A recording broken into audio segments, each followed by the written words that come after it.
It's your boy Ricky Platinum, live on 93.9 WKYS, and I'm here with the legendary, the one and only Sean Pizzle. Kaboom.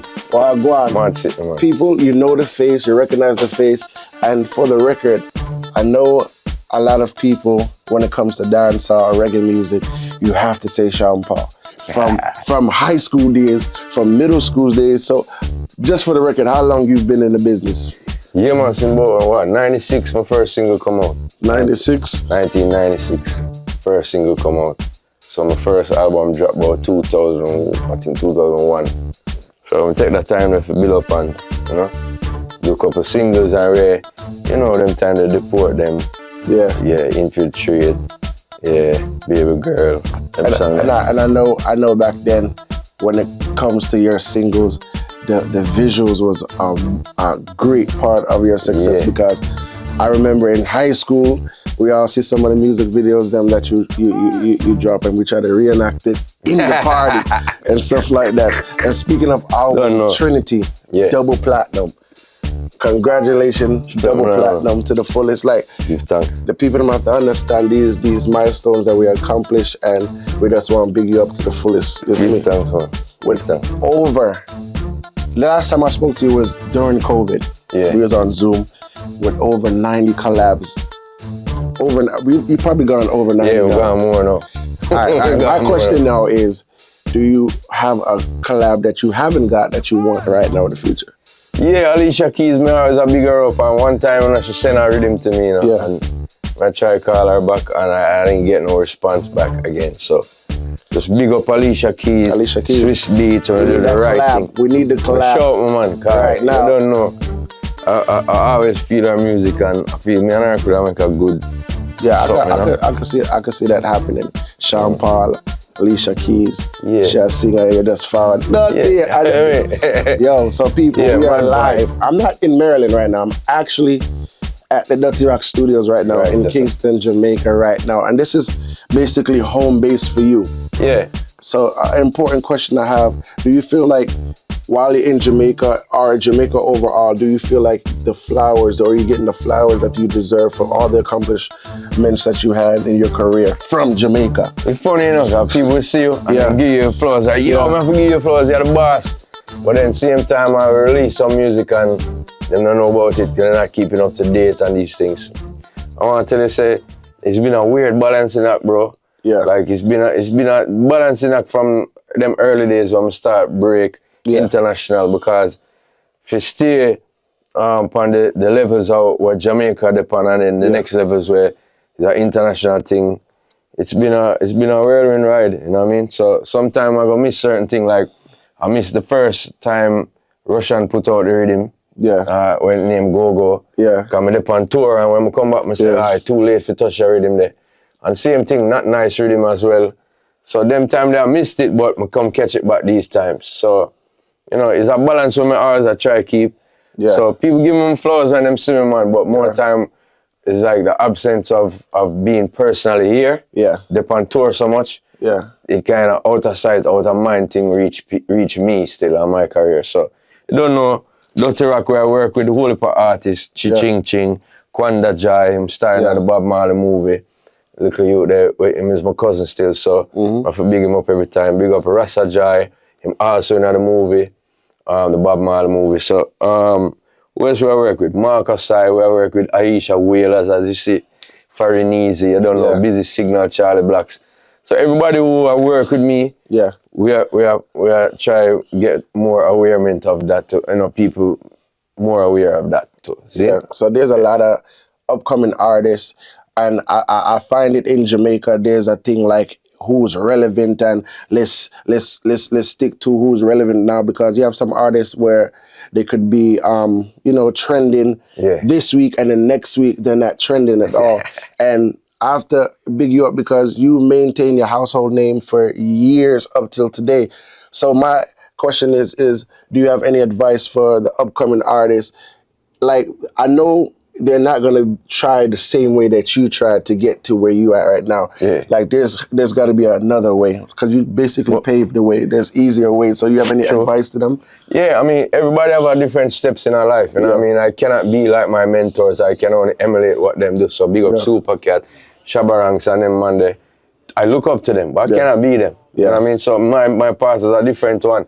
I say the same thing to the kids. Do it from your heart.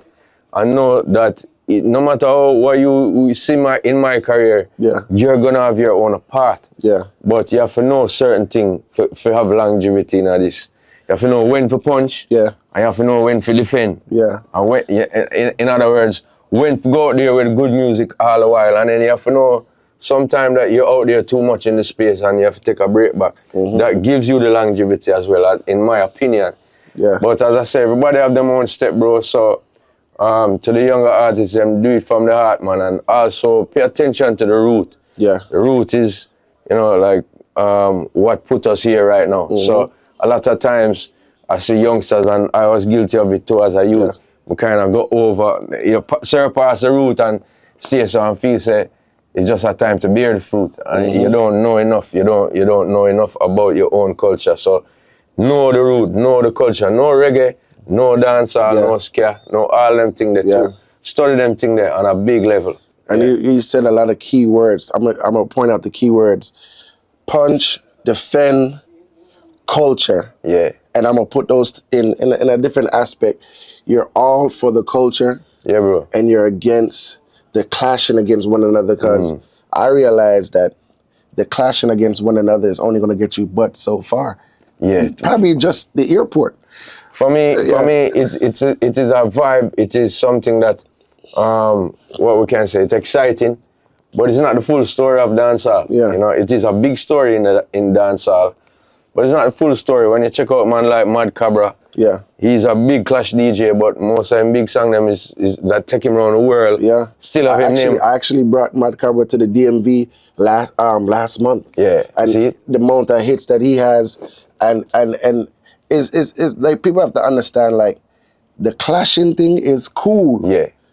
But how far is it gonna get you? Some of the biggest song them is clash. But the bigger one them will carry him everywhere and have him name on charts still. Yeah.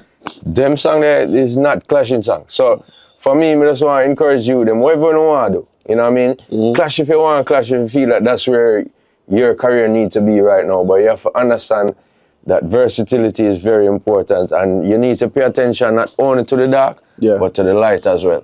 Yeah. You see me? And I see you had it all played out from the get-go. Just to imagine that you've toured over 120 countries. Yes, bro. Like, bro, how can you tour over 120 countries and still just like excited to still do it and keep going and going? Yo, when you see them big crowd and give you energy where you can't ignore it. You see like Carnival there, you know. You see when them people who love Carnival, they dress up, they do their thing. They get that energy from the crowd, from being in that crowd. Me get the energy from being on the stage and seeing the crowd, feeling the vibe. But as I say, it's been a hard balancing act, you know, bro, Ricky, because as I say, being on tour so much is out of sight, out of mind here, so, and that's why I started to produce, to kind of keep taking part in the history of what's going on here. So the younger artists, them, when them forward, we can give them a little insight as to how things set when you need to work on a more international path. Me give thanks for it, man. It is a hard thing to do, for balance so much touring, 120 countries on earth. Sometimes I come home and it's a whole different set of things that go on, and I have to start learning it and know what's up. You know what I mean? So I just want to say to the youth them, as I said, it's your part you have to do. Yeah. Your own walk, you have to walk, but you can't reach to them levels yet. So I don't want you to feel like the negative side and the bad man side is the only side of the business. I want to big up a youth named J. Calm, very talented R&B style of dancehall, and he must spit to a little bit and rare. So nothing to do with the more negative side. And he's getting noticed all over. Yeah, I want people go and big him up and go and notice him, because certain thing like that fresh to a culture right now back again. Yeah, Niger boy too. Niger, big him yeah. up too. We need them type of thing because it's just more of a upliftment vibe and just, you know, less of the darkness, that may I say. And they're more paying attention to other things and you cannot class them out of dancehall because of that. Yeah. A lot of time when people more stay to the positive side, them get class, oh, that's not dancehall. Like big up Coffee too, cause she did it. She do her thing. I mean, all what them says reggae she do. She a spit. Even Chronics them. From you a spit, lyrics, dancehall. A dancehall that involve as well as reggae. So dancehall. So we spoke about the 120 countries. I know this might be hard. Tell me your top 3 places to go to perform. Top 3. Judge, I know. Yeah, it's hard. It's hard. But UK always treat me good and New York City. But also, my for big ups somewhere in Africa where they make me feel like Michael Jackson over there, bro. Yeah. Zimbabwe. When I went to Zimbabwe, we went with Akon. Yeah. And the tour we have room where you can look out on the balcony. People stand up down there for 3 days, they didn't move. And every time you look down them, so Zim was a place that made me feel like, yo, I'm rich, like me a Beatles now, bro. Yeah. You see? No, for real, this is a good feeling, and staying relevant is something that it's so easy for you because Selectors, I'm looking in the camera, Selectors, he's on the Dirty Money rhythm. Mad. He's on the Street Vibes 2.0 rhythm. Mad, so. He's on the Big Bunks rhythm.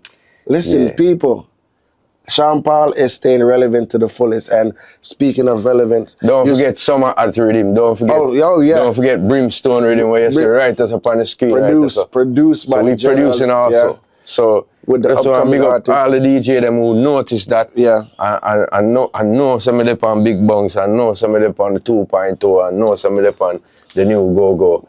Yeah, we're there, so. Seeing respect you, bro. Respect. To the fullest. All right, let's talk about this tour that's coming up. It kind of got me conflicted because, of course, I do my research. You have a new single on the Dirty Muddy rhythm called Greatest. Yeah. But the tour is also called Greatest. And I'm thinking to myself, oh, he just named it off of the single. But I'm saying to myself, Sean Paul has to be one of the greatest to ever do it. So can we kind of give it a different definition when it comes to the name of the tour? Because I don't want to feel like it's just the greatest from the single, but actually being one of the pioneers, actually being one of the legends, one of the icons when it comes to dancehall. When you're in the club and you tell a DJ that don't know nothing about dancehall to play a reggae or dancehall song, the first song they'll play is a Shaggy or a Sean Paul. Yeah. You know what I'm saying? So could we give it a different definition? What is the greatest? Well, me as a man always say positive words. So when people talk to me, you say, yo, we come to the studio, I say, all right, greatness. Yeah. All right, so what you want to do? I think today was a good interview. I say, yeah, greatest. Yeah. So that's how I am. Yeah. And so the song came out as the greatest.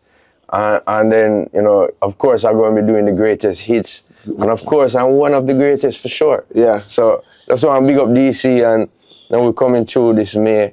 It's going to be, some people say zoo, some people say movie, some people say party. Yeah. Me just are coming through. See? It's going to bring an energy vibe. It's May the 12th. That's May the 12th. I need the DMV to actually come out and support it. Yeah, man. More see you know, more feel the people. Yeah, we have to show the support to our own. I want all of them, whether you're Jamaican, whether you're Trinidadian, Guyanese, from Bahamas, from Haiti, wherever you're from you represent the culture and you love the culture.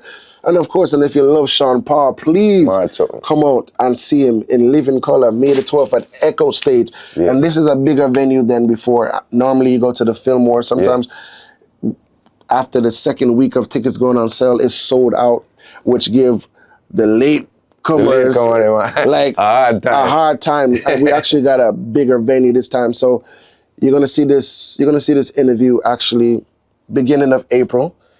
We have enough time. Get your tickets right now. Boom, boom, boom. Mad Remember that. Greatness Tour kicking off. I'm Mad Sitting. Live on 93.9 WKYS. Mad. Salute.